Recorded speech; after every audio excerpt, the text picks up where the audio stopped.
Alors, pour mieux explorer les plaintes du sommeil du sujet âgé et limiter la prescription trop automatique de somnifères, la HAS a travaillé avec les professionnels de santé et avec les patients pour répondre finalement à 3 situations concrètes qui se présentent pour le patient et le médecin.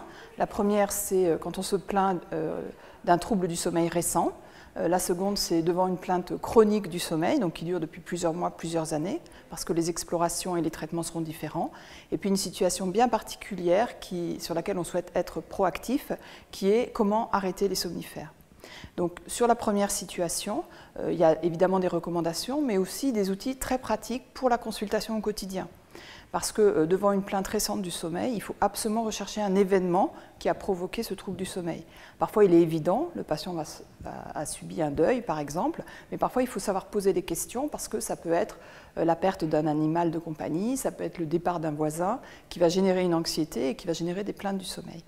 Et donc, il faut savoir rechercher cet événement. Et puis, si on prescrit un somnifère, ce n'est pas un contrat à durée indéterminée, c'est un contrat de traitement à durée déterminée. C'est sur quelques jours, avec déjà, dès la prescription, l'arrêt qui est envisagé et expliqué au patient.